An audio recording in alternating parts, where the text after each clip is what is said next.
Olá, pessoal. Bom, estamos aí nos aproximando do próximo exame de suficiência que já tem data. Então, nesse vídeo, a gente vai começar oficialmente a nossa revisão para o exame de suficiência da primeira versão de 2024. E aí a gente vai começar, então, eu vou te passar todas as informações do que nós temos até esse momento. Então, eu estou gravando esse vídeo no dia 18 de março, um dia antes de ir ao ar, né? Eu vou liberar para vocês amanhã às 20 horas. Então, o que a gente tem neste momento? Neste momento, a gente não tem o edital ainda, o edital ainda não foi publicado. Mas na semana passada, o Conselho Federal de Contabilidade, primeiro, né, começando do início, então ele tinha informado há algumas semanas atrás, umas 2 semanas atrás, não sei exatamente, eu sou ruim de data, tá? Mas ele tinha informado que ele estava num processo de licitação, estavam passando por um processo de licitação para a escolha de uma nova banca. Depois teve todo um boato aí entre a galera falando que já era a FGV escolhida, mas a gente não tinha nenhum posicionamento oficial. Então eu resolvi não falar, não abordar o tema aqui, porque eu gosto de esperar a situação ser oficializada. Na semana passada, então, o Conselho Federal de Contabilidade publicou a escolha da banca, disse que havia escolhido, então, a Fundação Getúlio Vargas, a mesma FGV, né, que organiza concursos, a mesma FGV, inclusive, que organiza o exame de ordem, o exame da OAB, mas a gente não tinha, até o momento ainda, uma posição oficial com publicações no Diário Oficial. A prova também estava marcada, segundo eles informaram que a prova seria no dia 23 de junho, 23/6. Então, começamos a nos organizar, então, para isso, né? Passado, então, alguns dias, 2 dias, 3 dias, ou um pouco mais, né? Aí eu também não sei, porque eu já perdi a referência de data. Ele, então, informou, então, isso foi na última semana, que eles, então, estavam alterando a data da prova. A prova não seria mais no dia 23 de junho, e sim no dia 30 de junho, no dia 30/6. Com isso, nós temos, então, um comunicado, vou dizer oficial, não sei se exatamente um comunicado oficial, porque comunicado de rede social é diferente de um comunicado oficial, né? De que a banca é a FGV. Mas a gente não teve ainda, por exemplo, as publicações no Diário Oficial da União, nem da finalização da licitação, porque eu venho acompanhando, eu estou entrando no Diário Oficial todos os dias para acompanhar. Ainda não tivemos a publicação do extrato, então, da escolha da banca. E com isso a gente não tem o edital. Então, os trâmites certos são aguardar a finalização do processo de licitação. Inclusive, alguém me marcou lá no Instagram falando que o processo de licitação, e mandou até o link com o número do processo, que o processo não havia sido finalizado. E isso me trouxe uma preocupação de que talvez estejamos aí fazendo programações para coisas que talvez ainda possam vir a ser modificadas, né? Porque se a licitação não acabou, pode ser que algum prazo da licitação, alguma determinação, alguma exigência não seja cumprida, e aí precisa, então, alterar a banca. Tudo pode acontecer. Enquanto o processo de licitação não for concluído, a gente não tem plena certeza, tá? Então, começa por aí. Mas então, vamos confiar de que é isso, né? Vai dar tudo certo, é isso. Estão antecipando porque não querem aí ganhar seguidores nas redes sociais, né? Mas a gente precisa. Então, a ordem natural das coisas é que, então, aconteça a finalização da licitação, aconteça, então, a publicação em Diário Oficial da União, que é o meio para se ter a publicidade e ter aí a transparência em relação, faz parte, é obrigatório essa publicação no Diário Oficial da União. Então, a mesma lei que vai determinar todas as necessidades de uma licitação, ela também determina que haja a publicação no Diário Oficial, para que ocorra, então, a transparência, né? Precisa ter essa publicidade. Depois disso, a gente tem, então, a publicação do edital. De certa forma, eles já informaram que a prova vai ser dia 30/6, mas como eles já mudaram uma vez a data, pode ser que mude de novo? Pode ser, porque a gente não tem nada oficializado ainda, né? Tá meio que um acordo de boca em rede social. De qualquer forma, a gente vai começar as nossas revisões aqui no canal. E aí, eu quero então comentar com vocês como que vai funcionar as nossas revisões. Eu estou programando então um tema, onde a gente vai ter um vídeo por semana aqui de revisão. E a minha programação é que a gente tenha 2 vídeos no canal. Então, um vídeo às terças-feiras. Na terça-feira a gente vai então trabalhar com a nossa revisão para o exame de suficiência, onde eu vou trazer um tema aqui com algumas questões e a gente vai revisar de uma forma breve. Vai ser uma forma breve, porque aqui não vai ser um curso completo, né? Então, a gente vai trabalhar com brevidades aqui. No segundo dia, então, 2 vídeos no canal. Nas quintas-feiras, a gente vai trabalhar com um tema aqui no canal. E aí, como então a gente já vai trabalhar com a FGV, eu vou ver se nas quintas-feiras eu trago questões e assuntos abordados pela FGV, porque assim a gente já atende ao público dos concursos, né? Óbvio, e a gente atende também o pessoal do exame de suficiência, que são vocês que estão aí aguardando para saber como isso funciona. De qualquer forma, se você quer vir estudar com a gente, as matrículas no Momento de Estudar para o CRC, elas estão abertas. O link está aqui na descrição do vídeo. E aí você vai ter todas as informações. Se tiver qualquer dúvida, você pode entrar em contato. Seja chamando no direct do Instagram, que é @momento de estudar, ou chamando no próprio WhatsApp. Tem um botãozinho, quando você entra no link aqui do site, tem um botão para você chamar direto no WhatsApp, então você pode tirar todas as dúvidas com a gente. Bom, o grande objetivo é que você possa pensar assim, e é da forma como a gente vai trabalhar esse ano aqui no canal. Que você possa pensar o seguinte: que a gente não está trabalhando exclusivamente com o exame de suficiência, por mais que a gente trabalhe com o exame de suficiência, a banca organizadora do exame de suficiência, ela sempre foi uma banca organizadora também de concursos. Então, ao mesmo tempo que a gente está estudando para o exame de suficiência, a gente também estuda para concursos, de uma certa forma. É que o nível de exigência é diferente. Então, no exame de suficiência é cobrado um nível médio, como a própria resolução 1486, ela regulamenta o exame de suficiência, ela fala que a abordagem vai ser a cobrança de conhecimentos médios, aqueles aplicados durante a sua graduação. E muitas vezes nos concursos a cobrança, dependendo do cargo, vai depender também do nível do cargo e tal. Então, no geral, a gente tem concursos com níveis de cobrança maiores. Então, eu vou selecionar as questões que a gente vai trabalhar aqui, assim como as aulas extras que a gente vai ter lá dentro do Momento de Estudar para o CRC. Para quem é aluno do Momento de Estudar para o CRC, além das nossas aulas normais que a gente tem lá, então são aulas trabalhando com as questões dos exames anteriores, que a gente vai continuar trabalhando com as provas anteriores, sim, tá? A gente vai ter, então, uma sequência de aulas extras que a gente vai trabalhar no mês de abril. Então, vai ser abril e maio, a gente vai trabalhar com aulas extras, onde a gente vai conhecer a FGV. Então, vou separar questões para a gente trabalhar exclusivamente conhecendo a FGV, tá? Então, é isso. A programação do canal vai ser essa. Toda terça-feira, às 20 horas, horário de Brasília, vai ter um vídeo aqui de revisão para o exame de suficiência. Toda quinta-feira, às 20 horas, horário de Brasília, a gente vai ter um vídeo com um tema de contabilidade para concursos, onde a gente vai conhecer a FGV, a gente vai trabalhar com outros assuntos também, como normas, por exemplo. Então, fique aqui, se inscreva no canal, curta o vídeo. Aí agora, então, eu vou trabalhar então com uma breve revisão para a gente começar a pegar os primeiros assuntos que a gente vai trabalhar a partir de hoje, tá? Então, como eu disse, eu vou selecionar um tema por semana para que a gente possa trabalhar aqui. E a gente vai, então, agora trabalhar com um resumo geral, vou fazer um apanhado geral de contabilidade geral para a gente já começar o aquecimento para a nossa revisão, tá? Então, vamos dar sequência aqui. Bom, pessoal, o que que a gente tem, então, até o momento? A gente tem, então, um apanhado. A gente vai fazer aqui uma revisão da parte de contabilidade geral básica para a gente poder seguir com os próximos assuntos nas próximas aulas. Então, o que a gente precisa primeiro começar a pensar é que existem temas que são temas principais no exame. A gente trabalhou com esses temas na nossa live, onde a gente falou sobre como fazer um planejamento. Lá eu mostrei alguns temas principais.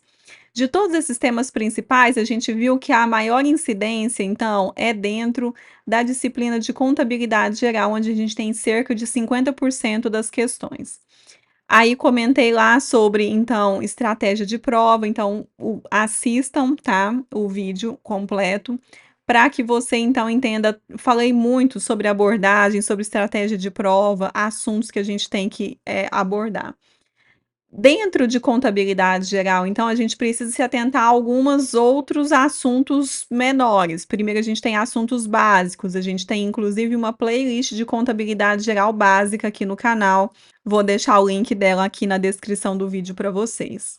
Mas de uma forma geral, o que a gente precisa primeiro comentar seria então, nesse momento você óbvio já sabe o que é contabilidade, porque você vai até prestar o exame de suficiência, né. Mas para você resolver questões, a gente já partiria começando pelo plano de contas.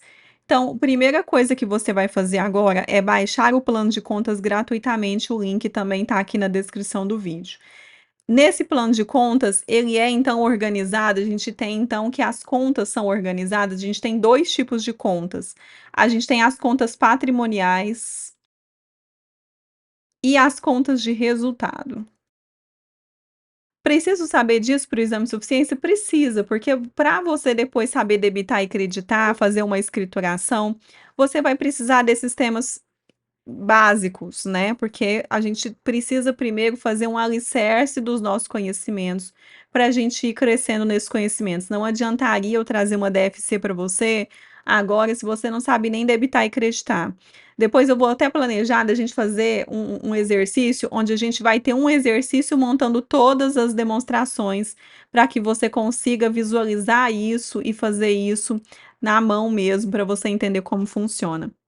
Que é muito fácil a gente depender de um sistema contábil, mas a gente precisa entender como o sistema funciona, porque de repente você vai trabalhar com software, você vai configurar um software, você vai trabalhar, sei lá, produzindo material para essa configuração desse software, você vai fazer conciliação bancária, conciliação financeira, conciliação contábil. Então, muitas coisas a gente realmente precisa ter essa noção para a gente crescer dentro da nossa disciplina. Então vamos lá.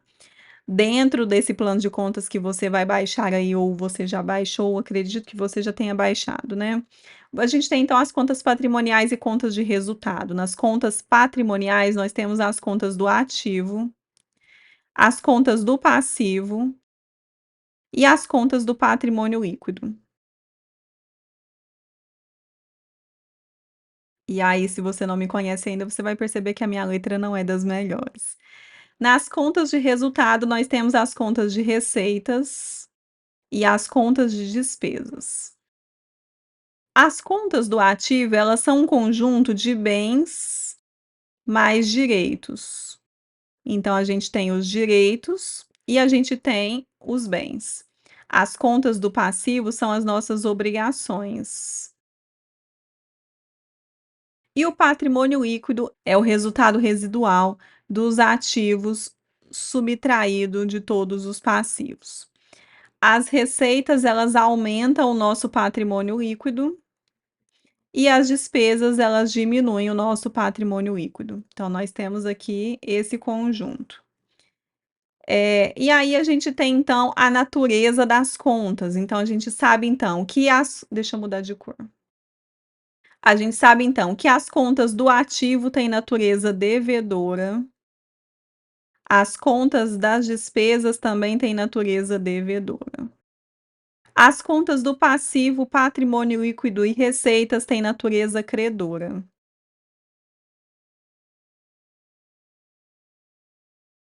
Como então eu parto do princípio desse conhecimento básico e começo a debitar e creditar? O que é debitar e creditar? Então, debitar e creditar, a gente tem o razonete é sempre um T, e eu costumo falar nas nossas aulas que é um tesão, mas o tesão, eu não gosto muito do tesão, eu gosto de falar que é o T de tatu. Então, você tira o atu e fica com o T, tá? Mas a gente tem um T, então, que é o nosso razonete, se bem que eu podia até deixar esse atu aqui, né? Depois eu vou ver se eu coloco para vocês, vou deixar esses slides aqui com essas escritas, vou deixar lá no nosso Telegram, tá? O link do Telegram também tá aí na descrição do vídeo. Bom, então a gente tem então as contas de natureza devedora e as contas de natureza credora. Então, para a gente começar então a nossa escrituração, a gente precisa ter esse primeiro passo, onde a gente já sabe que as contas do ativo e despesas têm natureza devedora, as contas do passivo, patrimônio líquido e receitas têm natureza credora. Então a gente tem aqui então as contas devedoras, a gente tem as contas do ativo e as contas de despesa.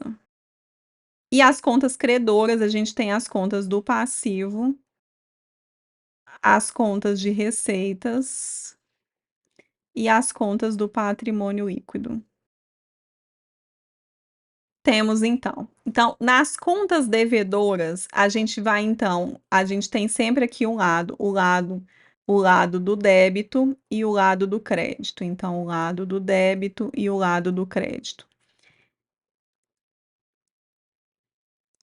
E a gente vai ter então que as contas então do ativo e despesas que possuem natureza devedora, a gente vai sempre aumentar elas do lado do débito, então a gente aumenta elas do lado do débito e vão diminuir o saldo do lado do crédito. Já as contas de natureza credora, elas são credoras, então a gente vai aumentar o nosso saldo do lado do crédito e diminuir o nosso saldo do lado do débito. Então, basicamente, a nossa escrituração é assim. Então, as contas do ativo e das despesas têm natureza devedora, as contas do passivo, receitas e patrimônio líquido têm natureza credora. Uma coisa que a gente precisa se ligar é que a gente tem as contas retificadoras.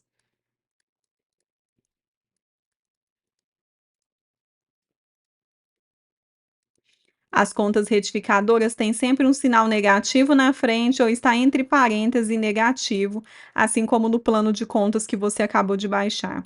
Então, a gente tem as contas retificadoras. Então, a gente tem as contas retificadoras, primeiro que elas estão só dentro dos grupos patrimoniais. Quais são os grupos patrimoniais? No ativo, no passivo e no patrimônio líquido.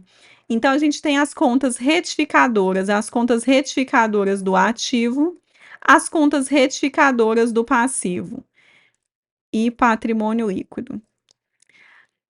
Nas contas retificadoras, as contas retificadoras, elas possuem uma natureza contrária à natureza predominante do grupo. Então, qual é a natureza predominante do grupo do ativo? São contas devedoras. Então, se a natureza ela é devedora, para as contas retificadoras do ativo, a gente vai ter que a natureza vai ser credora. Para as contas do passivo e do patrimônio líquido que possuem a natureza predominante do grupo, que é a natureza credora, quando a natureza, então, ela é contrária à natureza predominante do grupo, a gente tem que essas contas retificadoras do passivo e do patrimônio líquido, elas possuem natureza, então, devedora. Então você vai ver esses exemplos e você vai ver que isso na prática, na nossa solução, na nossa resolução de questões, isso faz muita diferença, e isso pode definir o seu acerto ou não, tanto na parte de escrituração, quanto nas questões que vão te cobrar, por exemplo, plano de contas, balanço patrimonial, tudo isso são coisas que fazem muita diferença. E a maior parte dos erros de vocês, quando vocês, por exemplo, comentam que não bateu um balanço, o balanço não está batendo, a escrituração está errada, é porque, na verdade, a deficiência, eu não gosto muito dessa palavra, deficiência, mas vamos assim dizer que a lacuna no conhecimento de vocês está aqui na parte de natureza das contas, tá? Por isso que eu fiz questão de trazer essa parte aqui para a gente começar com ela aqui. Bom, de posse dessas informações, a gente vai pensar então aqui estruturando o nosso balanço patrimonial. O nosso balanço patrimonial, então, ele é dividido ao meio. De um lado, a gente tem as contas do ativo, do outro, a gente tem então as contas do passivo e do patrimônio líquido. De forma, então, que o nosso ativo é igual ao passivo mais patrimônio líquido. Essa é a nossa equação fundamental da contabilidade. escrever melhor aqui.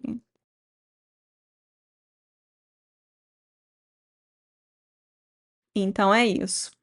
E aí, de forma que você pode movimentar essa equação, né, então, ora você vai ter, então, aqui ativo é igual ao passivo mais patrimônio líquido. De repente, você precisa isolar o passivo, então ativo menos patrimônio líquido. Enfim, você pode ir fazendo essa rotatividade de acordo com a sua necessidade aí da sua questão. A gente precisa saber também que a gente tem dentro do ativo vou ter que colocar aqui, né. É, vou ter que colocar aqui. Então a gente tem dentro das contas do ativo e as contas do passivo, a gente tem a divisão entre circulante e não circulante. Então, no circulante, a gente vai ter então, que são contas, são situações que vão ser representadas dentro de contas onde a gente vai ter uma situação em que envolve um período de um ciclo operacional.